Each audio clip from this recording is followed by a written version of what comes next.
The notification lit up my phone at 3:17 a.m., the harsh blue light cutting through the darkness of my Austin penthouse bedroom. I'd been coding through the night again, something Derek had started complaining about more frequently. My eyes burned as I stared at the headline, my brain refusing to process the words, "Breakthrough fintech platform launches at Revel firm." I tapped the article with a trembling finger, my perfectly manicured nail clicking against the screen. There it was. My platform, my code architecture, my revolutionary approach to corporate liability protection, all of it presented under someone else's name. Under Meredith's name. 7 years of my life. 7 years of missed dinners, forgotten birthdays, and promises to my 16-year-old daughter Zoe that mommy just needs to finish this one module. All stolen by the woman I had mentored, championed, and trusted with access to my entire codebase. The Austin skyline glittered through my floor-to-ceiling windows, the lights of downtown visible, even from the 32nd floor of the Austonian. I'd insisted on this view when I moved here after my divorce, a constant reminder of what I was working toward. Now it felt like those lights were mocking me. I called Meredith immediately. The call went straight to voicemail, of course. "Meredith, this is Hayley. I just saw the announcement. We need to talk. Now." My voice sounded eerily calm, even as I felt my carefully constructed world crumbling around me. My phone began buzzing with texts and emails, colleagues asking if I'd seen the news, clients wondering if I'd jumped ship to join Meredith's innovative new venture, the executive team scheduling an emergency meeting for 7 a.m. Derek stirred beside me, his dark hair tousled against the Egyptian cotton pillowcase. We'd been dating for 8 months now, and he still looked like he belonged on a magazine cover even when half asleep. "Everything okay, babe?" he murmured, not opening his eyes. I checked the time, 3:42 a.m. Derek would want to comfort me with his usual repertoire of expensive dinners and weekend getaways to Houston, but he wouldn't understand the deeper betrayal. He worked in real estate development, where competition was expected. He didn't understand that in my world, intellectual property theft was professional murder. "Just work," I whispered, already calculating my next moves. "Go back to sleep." By 6:30 a.m., I'd showered, dressed in my power suit, and was heading downtown to TechFlow Solutions, the fintech company I'd helped build from a startup into Austin's fastest-growing financial technology firm. I left Derek a note explaining I had an emergency meeting, but I didn't wake him. What would I even say? That I'd failed? That I'd been outwitted by someone I'd treated like a daughter? That the CTO promotion I'd been pursuing for 3 years was now impossible? The emergency meeting was worse than I'd imagined. Our CEO, Richard Duncan, looked at me with something between pity and suspicion. "Hayley, how could this have happened? The architecture is identical to what you've been developing." "It's not identical," I said, my voice tight. "It's mine. She stole it." The legal team exchanged glances. Margaret Williams, our head of legal, leaned forward. "We need to determine what's proprietary and what might have been developed independently. The optics here are complicated." I almost laughed. Complicated? I brought her onto the project. I trusted her with my source code, my algorithms, my client integration strategies. "We'll need to review all your communications," Margaret continued. "And Hayley, the board wants you to step back from client contact until we sort this out."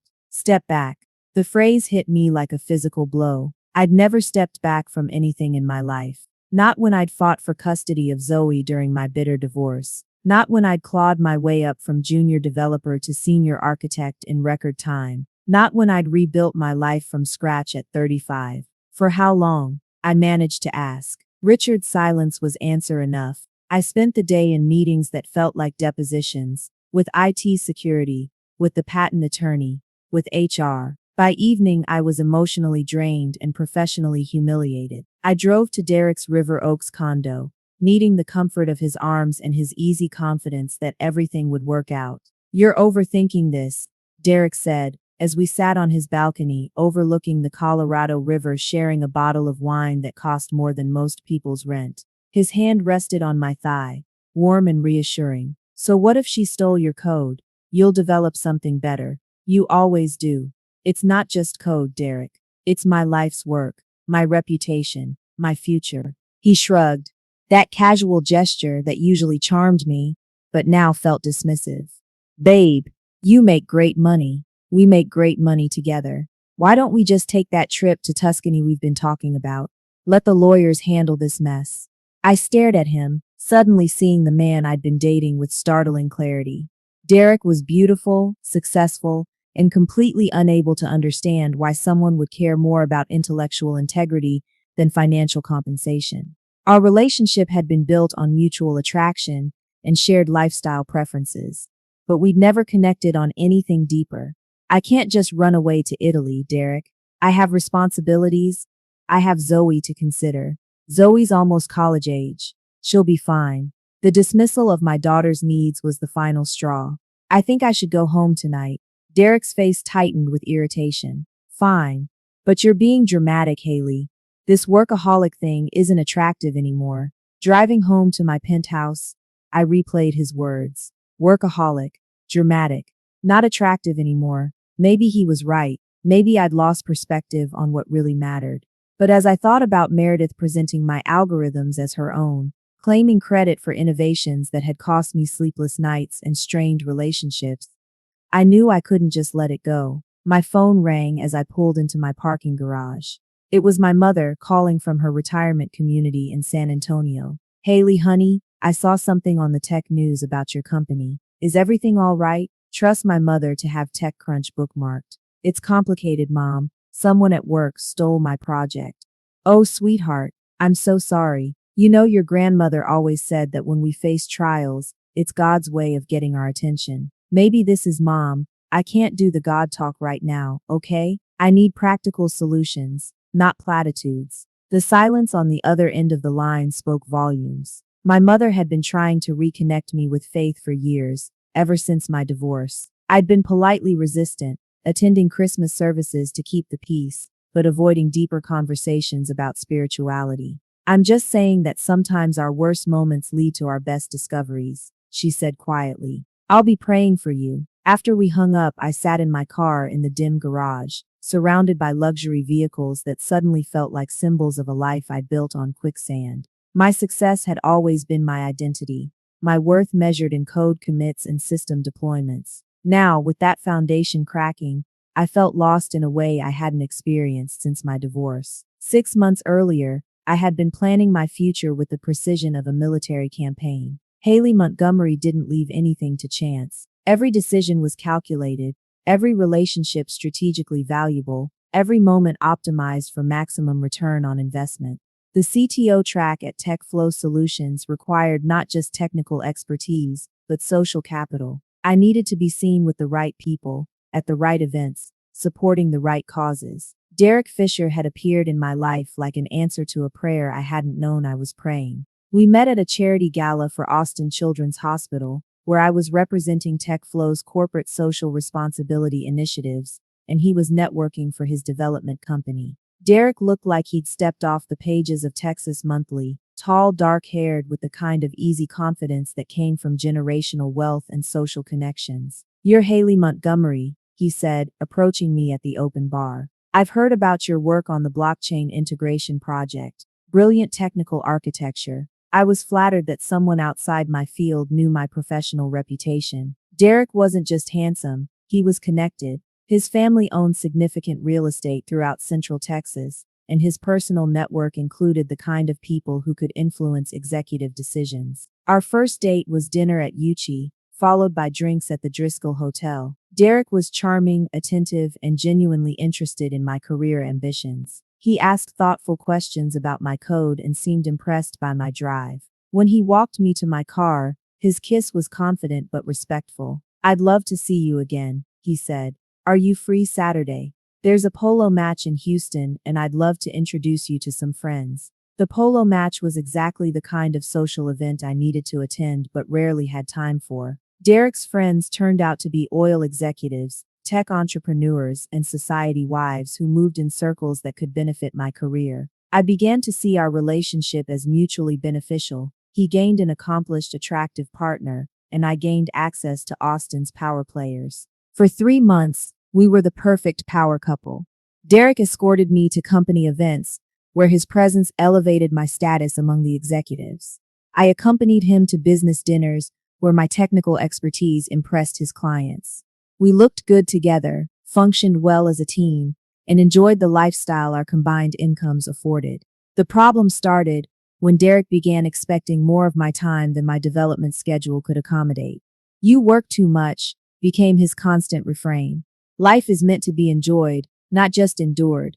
"I'm building something important," I would respond. "This CTO position isn't just about money. It's about proving that a divorced single mother can compete at the highest levels of tech." "But you've already proven that. Why do you need to keep proving it?" The question bothered me more than I wanted to admit. Why did I feel compelled to work 60-hour weeks when I already had more money than I could spend? Why did every technical breakthrough feel temporary, requiring the next innovation to maintain my sense of worth? Derek's solution was distraction. Weekend trips to wine country, expensive dinners, Broadway shows in New York. He treated symptoms without addressing causes, offering pleasure as an antidote to whatever deeper dissatisfaction drove my relentless ambition. Our physical relationship progressed quickly, perhaps too quickly. Derek was experienced and confident in ways that made me feel desirable after years of focusing purely on professional goals. But intimacy with him felt disconnected from any deeper emotional bond. We were two attractive, successful people enjoying each other's company, but I often wondered if either of us saw the other as more than an accessory to our carefully curated lives. The religious question arose early but subtly. Derek was nominally Episcopalian, attending services at St. Mark's when social expectations required it. He knew I'd grown up Catholic, but had distanced myself from organized religion after my divorce. "Do you ever miss it?" he asked, one Sunday morning as we read the newspaper in bed, the sound of church bells drifting through my penthouse windows. "The faith thing, I mean. I miss the certainty," I admitted, believing that someone was in control when everything felt chaotic. "But I've learned to control my own life instead."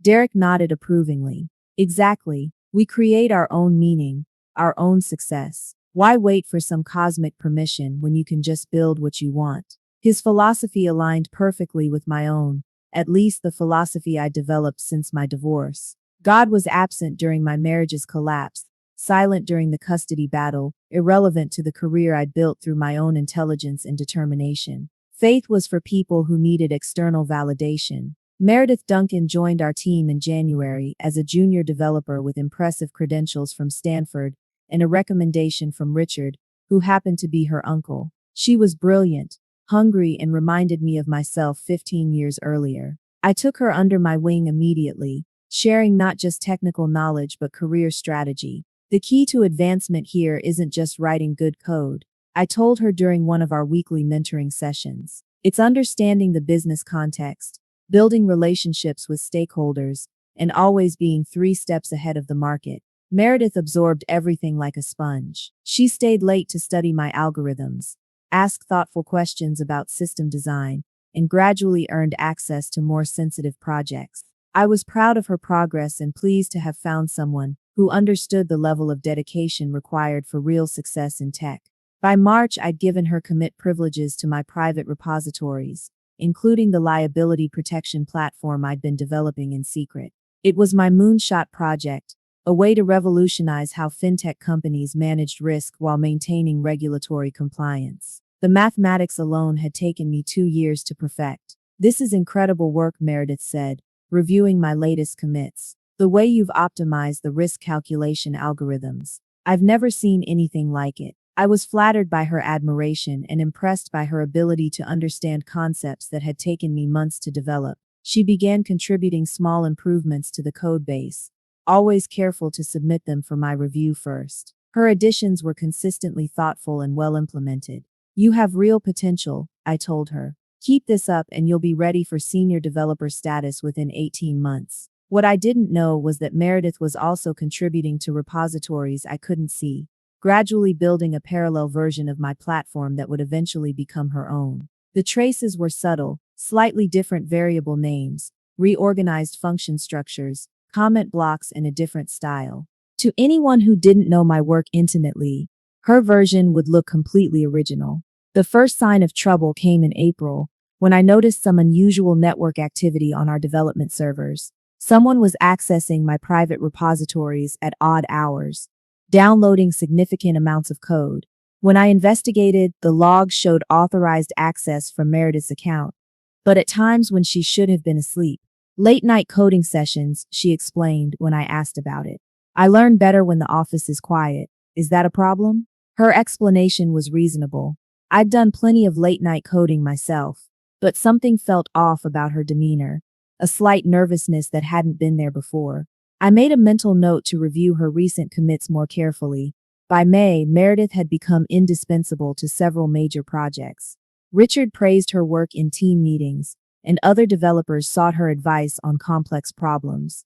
She'd gained credibility throughout the organization, while maintaining her image as my protégé and collaborator. You've done amazing work with her, Richard told me, after a particularly successful product demonstration. She's exactly the kind of talent we need to stay competitive.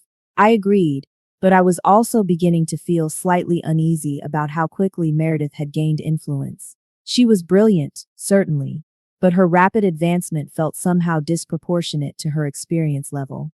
When I mentioned this to Derek, he dismissed my concerns as professional jealousy. Maybe she's just naturally gifted, he said. Not everyone needs 15 years to reach senior-level expertise. His comment stung because it implied that my own career progression had been unnecessarily slow, but it also made me question whether I was being unreasonably possessive about my role as the company's technical leader. The breakthrough that would eventually destroy me came in June, when I finally solved the core optimization problem that had been blocking my liability platform for months. The solution was elegant, mathematically sophisticated, and commercially revolutionary. It represented the culmination of everything I'd learned about fintech architecture over my entire career. I was so excited that I shared the breakthrough with Meredith immediately, walking her through the implementation details and explaining how it would change our competitive position in the market. This is going to make us the dominant player in enterprise risk management, I told her. No other platform can match this level of real-time optimization. Meredith's eyes lit up with what I interpreted as professional excitement. The implications are staggering. When do you think we'll be ready to present this to Richard? I want to run more tests first. Maybe in 3 months once we have comprehensive performance data. 3 months. More than enough time for someone with my complete code base to reverse engineer the solution and present it as their own original work. The investigation that followed my discovery revealed the full extent of Meredith's deception. She hadn't just stolen my algorithms. She'd been systematically copying my approach to every major technical challenge for 6 months. Her rapid advancement had been built entirely on my intellectual property, presented with just enough modification to create plausible deniability. It's brilliant, actually, our patent attorney admitted during a strategy session. She's taken your fundamental innovations and wrapped them in different implementation layers. Proving theft will require demonstrating that she couldn't have independently developed solutions this sophisticated. I sat in his conference room looking out at the Austin skyline that had once symbolized possibility, but now felt like a taunt. So what are my options? Limited. The code modifications are substantial enough to muddy the intellectual property waters. We could fight this, but it would be expensive, time-consuming, and the outcome is uncertain. The company is offering a generous severance package in exchange for your quiet resignation and a non-compete agreement. Generous severance. Quiet resignation. The professional equivalent of being paid to disappear. I thought about my grandmother who had cleaned houses to put my mother through college, who had never complained about work that wore out her body and barely paid the bills. What would she think of her granddaughter being bought off by people who had stolen her life's work? I need time to consider, I said. That evening, instead of going home to my penthouse or meeting Derek at his condo, I drove to Zilker Park and walked the trails along Lady Bird Lake. Austin's skyline reflected in the water, all those lights representing dreams and ambitions and the relentless pursuit of more. I'd been part of that pursuit for so long that I'd forgotten there might be other ways to measure a life's worth. My phone buzzed with a text from Zoe. Dad told me about work. I'm sorry, Mom. Do you want to talk? My 16-year-old daughter, offering comfort to her supposedly successful mother. The role reversal was both touching and embarrassing. What kind of example had I been setting? That worth came from professional achievement? That identity was inseparable from career status? That love was conditional on performance? I called her back immediately. Hi, sweetheart. I'm okay, just working through some challenges. Mom, you don't have to pretend with me. I know this is really hard for you. Her maturity caught me off guard. When had my little girl become so wise? It is hard, I admitted. I built so much of who I am around my career that I'm not sure who I am without it. You're my mom, Zoe said simply. You're the person who taught me to stand up for myself and work hard for what I want. You're the woman who rebuilt her life after the divorce and showed me that being independent isn't scary, it's powerful. Her words brought tears I'd been holding back for weeks. Thank you, baby. I needed to hear that. Are you going to be okay? I think so. I'm just not sure what okay looks like anymore. The breaking point came when I discovered that Meredith had been recording our private conversations for months, building a case that I was planning to leave the firm and start my own company using proprietary information. The recordings were taken out of context, but they painted a picture of someone whose loyalty was questionable and whose ambitions exceeded her ethical boundaries. My attorney laid out the evidence during our final strategy session. She's made you look like the thief while positioning herself as the innocent victim protecting the company's interests. The partners are convinced that you've been planning to steal the platform and take it to a competitor. The irony was breathtaking. Meredith had used my own work to frame me for intellectual property theft, presenting herself as the creator protecting her innovations from a disgruntled colleague. What's my best case scenario if we fight this? I asked. Years of litigation, hundreds of thousands in legal fees, and maybe a 50-50 chance of proving your case. Meanwhile, your reputation in the industry would be destroyed regardless of the outcome. That night, I sat alone in my penthouse, staring at my reflection in the dark windows. Hayley Montgomery, 43, senior architect, master of the technical universe. Except I wasn't any of those things anymore. Stripped of my professional identity, who was I? Derek had stopped calling after our last fight about my obsession with the case. My colleagues were already distancing themselves from the scandal. Even my mother's faith-based comfort felt like another obligation to manage. I walked to my home office, where lines of code I'd written over the years glowed on multiple monitors. Thousands of hours of work, countless innovations, all of it now tainted by association with theft and deception. I could see my reflection ghosted over the screens. A woman who had built her entire identity around intellectual achievement,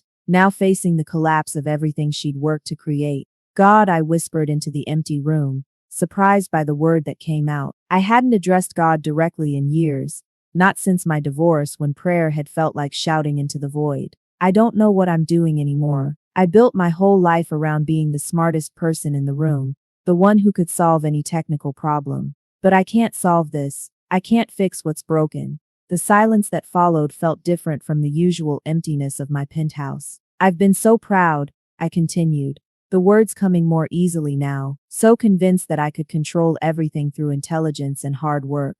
But someone outsmarted me, and now I don't know who I am if I'm not the brilliant one, the successful one, the one everyone respects. My voice broke on the last words. The identity I'd constructed so carefully. The divorced woman who'd proven she didn't need anyone. The single mother who could provide everything her daughter required. The technical genius who commanded respect through sheer competence, was crumbling like sand. Help me, I whispered. I don't know how to be anyone else. The final humiliation came at my farewell reception, where colleagues who had competed for my attention for years now offered careful pleasantries while avoiding extended conversation. Meredith was notably absent, having suddenly fallen ill according to her assistant. Even in victory, she couldn't face the woman whose work had made her success possible. Richard gave a brief speech about my valuable contributions and new opportunities ahead.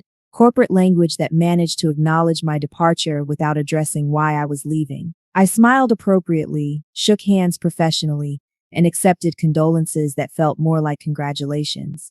Everyone was relieved that the controversy was finally ending. Walking to my car that final time, carrying a box of personal items that seemed pathetically small after 7 years of my life, I felt something unexpected relief. Not happiness, not satisfaction, but the simple absence of the constant pressure to perform, to innovate, to prove my worth through elegant algorithms and system optimizations. My phone buzzed with a text from an unknown number.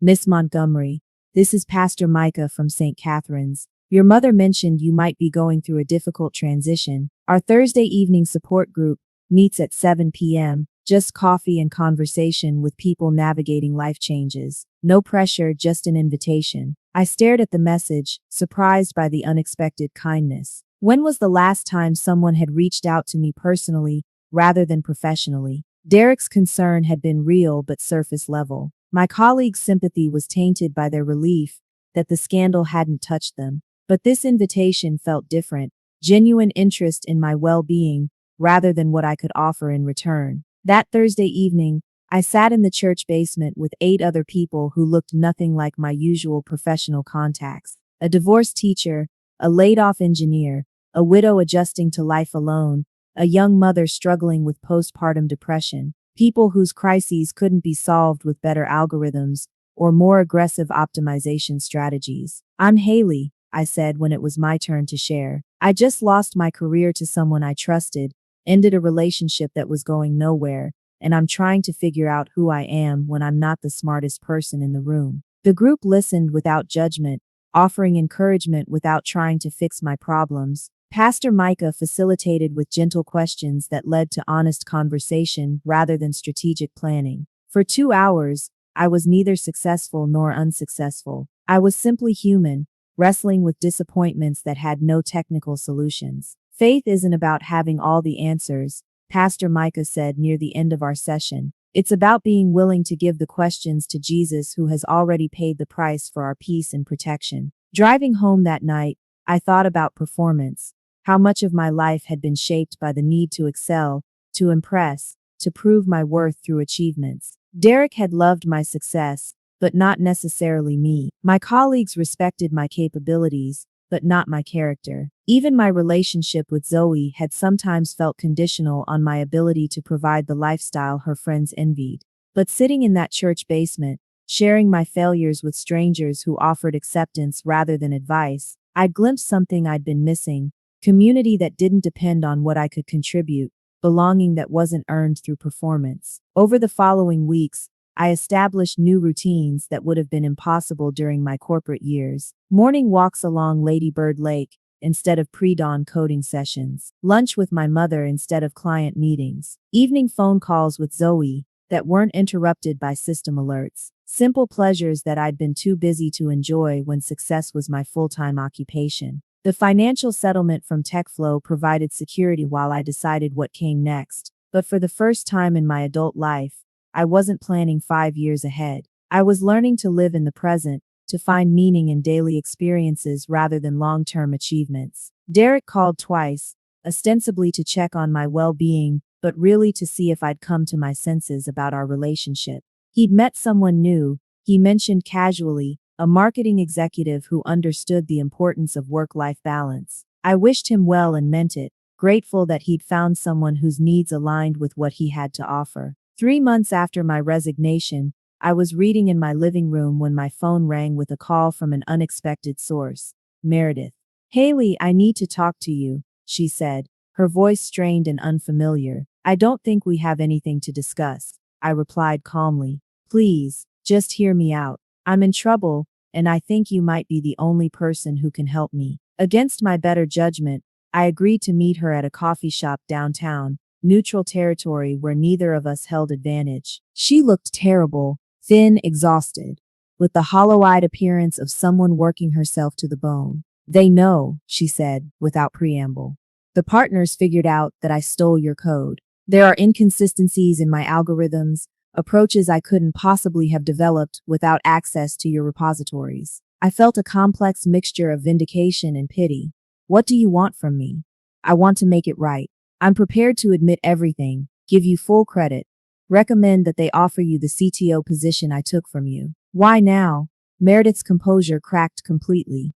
"Because I can't live with what I did. Because success built on lies isn't actually success. Because I respected you more than anyone in that company, and I destroyed the person I most wanted to become. I'm so sorry." Her confession was everything I'd wanted to hear 6 months earlier: validation, vindication, proof that justice eventually prevailed. But sitting across from this broken woman who had sacrificed her integrity for advancement, I felt something unexpected: compassion. "I forgive you," I said quietly. Meredith looked stunned. But I ruined your career. I stole years of your code. How can you forgive me? Because holding on to anger was poisoning me.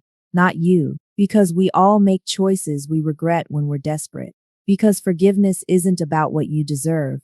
It's about what I need to be free. The conversation that followed was unlike any professional discussion I'd ever had. Meredith talked about the pressure she'd felt to prove herself, the fear that she wasn't smart enough or creative enough to succeed on her own merits. Her theft had been motivated by the same insecurities that had driven my workaholism, the same need for external validation that had defined my relationship with Derek.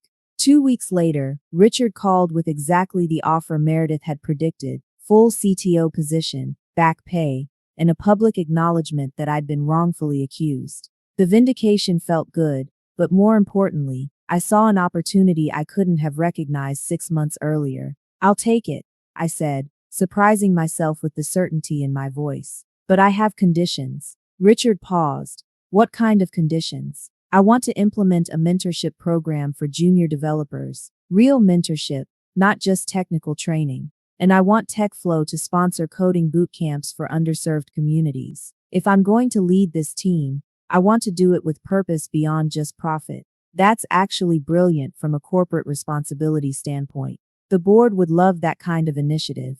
After we hung up, I sat thinking about the conversation. The old Hayley would have jumped at any offer, grateful just to have her position restored. The new Hayley saw leadership as service, success as stewardship, and influence as responsibility. I called Zoe first. "Honey, I got my job back. But I'm going to do it differently this time." "Different how?" "I'm going to be the kind of leader I needed when I was starting out. Someone who cares about people, not just performance metrics. And I'm never again going to let work consume so much of my life that I miss what really matters." "Like my debate tournaments?" I laughed. "Especially your debate tournaments. Front row seat every time." The transition back to leadership was smoother than I'd expected, partly because my time away had given me perspective on what actually mattered. I implemented the mentorship program immediately, pairing senior developers with junior ones, but focusing on character development alongside technical skills. "I want you to succeed," I told the first cohort of mentees, "but not at the expense of your integrity, your relationships, or your peace of mind. If you're ever tempted to cut corners or step on others to get ahead, come talk to me. I've learned some things about what real success looks like." My Thursday evening support group continued, now with Pastor Micah and me co-facilitating. Several TechFlow employees started attending, creating a bridge between my professional and spiritual communities that felt natural rather than forced. Derek called a few weeks after the announcement of my reinstatement, congratulating me but also clearly fishing to see if I'd want to resume our relationship. "I'm really happy for you, Hayley. I always knew you'd land back on top." "Thanks, Derek. But I've learned that on top isn't really the goal anymore. Building something meaningful is." He didn't understand, but that was okay. I no longer needed him to. The real test came 3 months later, when a major client demanded a rushed timeline that would require my team to work around the clock for weeks. The old Hayley would have said yes immediately, viewing it as an opportunity to prove our capabilities. Instead, I called a meeting with Richard and the client. "We can deliver what you need, but not on this timeline without compromising quality and burning out my team," I said firmly. "I can offer you two alternatives: a realistic timeline that allows us to do our best work, or a scaled-back version that fits your schedule. What I won't do is sacrifice my people's well-being for a deadline that's arbitrary anyway." The client chose the realistic timeline, and the project became one of our most successful implementations. More importantly, my team saw that I valued them as people, not just resources to be optimized. Zoe graduated from high school that spring and was accepted to UT's computer science program, something that wouldn't have been possible without the financial stability my position provided. At her graduation party, she pulled me aside. "Mom, I'm proud of you, not just for getting your job back, but for how you got it back.